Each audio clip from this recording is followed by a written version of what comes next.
Hello friends, welcome to my channel Romana's cooking world. আমি আজকে শীতের একটা খুবই মজার রেসিপি নিয়ে হাজির হয়ে গেলাম। আশা করছি আজকের এই রেসিপিটা আপনাদের কাছে ভালো লাগবে এবং অনেক উপকারে আসবে। যদি রেসিপিটি ভালো লেগে থাকে তাহলে সাবস্ক্রাইব মাই চ্যানেল। এখন আমি একটা হাঁড়ি বসিয়েছি, দিয়ে দিচ্ছি পরিমাণ মতো তেল। আপনারা আপনাদের তেলটাকে কম বেশি করে নিতে পারেন। আর এখানে আমি দিয়ে দিচ্ছি শালগম। শালগম তো আমরা মোটামুটি সবাই চিনি, শীতকালে পাওয়া যায় খুব বেশি। আমি এরকম পাতলা পাতলা করে কেটে নিয়েছি, আপনারা আপনাদের পছন্দ মতো কেটে নিতে পারেন। এখন আমি তেলের মধ্যে এগুলোকে একটু প্রথমে ভেজে নিব।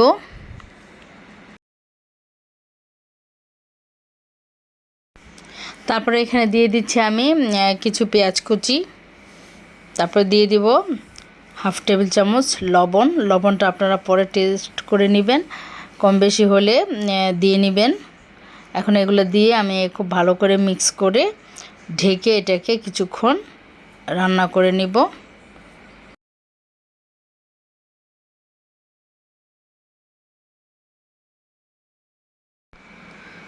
এখন এটাকে আমি ঢেকে দিচ্ছি, ঢেকে দিয়ে এটাকে কিছুক্ষণ সিদ্ধ করে নেব। দেখুন ফিরে আসলাম কিছুক্ষণ পর। এখন দেখুন কি পরিমাণে এটাতে পানি উঠেছে।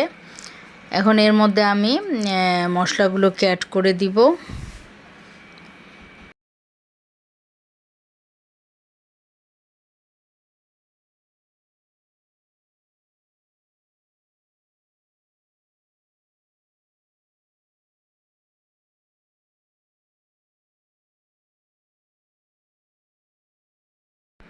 এখন আমি এখানে দিয়ে দিচ্ছি 1 চামচের চেয়ে একটু বেশি হলুদের গুঁড়া, দিয়ে দিচ্ছি হলো ধনিয়ার গুঁড়া 1 চামচ, দিয়ে দিচ্ছি মরিচের গুঁড়া 1 চামচ। ঝালটা আপনাদের পছন্দ মতো বাড়িয়ে বা কমিয়ে দিতে পারেন। তারপর এখন এগুলোকে আমি নেড়ে চেড়ে মিক্স করে দিব। এখন আমি মিক্স করার পরে এটাকে ঢেকে দিচ্ছি।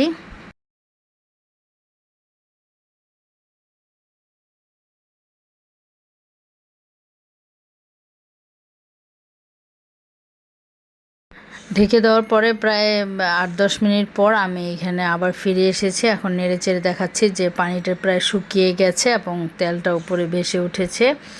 আপনারা দেখিয়ে বুঝতে পারছেন যে এটা পানিটা শুকিয়ে গেছে, ওটা খুব ভালো করে কষানো হয়ে গেছে।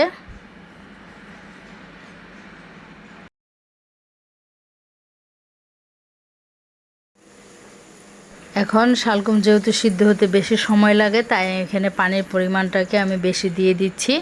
দিয়ে এটাকে অল্প আঁচে খুব ভালো করে সিদ্ধ করে নিতে হবে, না হলে কিন্তু শক্ত থেকে যাবে, খেতে ভালো লাগবে না। তখন আপনারা বলবেন যে কী রেসিপি দিল। এই জন্য চুলার আঁচটাকে একদম মিডিয়ামের চেয়ে লো করে এটাকে খুব ভালো করে সিদ্ধ করে নেবেন। আর আমি সব সময় সাধারণত যে মাছগুলো ভেজে রান্না করি সেটা সবার শেষে দিয়ে থাকে, তাহলে মাছের যে ইয়াটা মচমচে থেকে যায়। তারপরে এখানে আমি কিছু কাঁচামরিচ দিয়ে এটাকে ঢেকে দিব।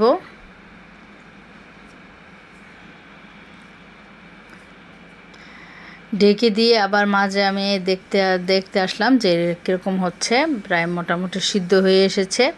এখন নেড়ে চেড়ে এটাকে আবার ঢেকে দিব।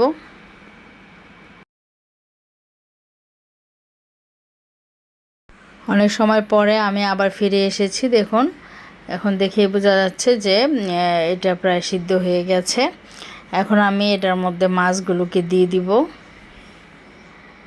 আজকে আমি শালগমটাকে পাবদা মাছ দিয়ে রান্না করছি। আপনারা এখানে শোল মাছ, শিং মাছ, মাগুর মাছ, যে কোনো মাছ দিয়ে এটাকে রান্না করতে পারেন এবং খুব ভালো করে ভেজে নেবেন মাছগুলোকে। আমি খুব ভালো করে লবণ আর হলুদ দিয়ে খুব ভালো করে ভেজে নিয়েছি। এখন এগুলোকে দিয়ে দিচ্ছি। এটা খুবই টেস্টি একটা রেসিপি, বাসায় ট্রাই করে দেখবেন, আপনাদেরও ভালো লাগবে।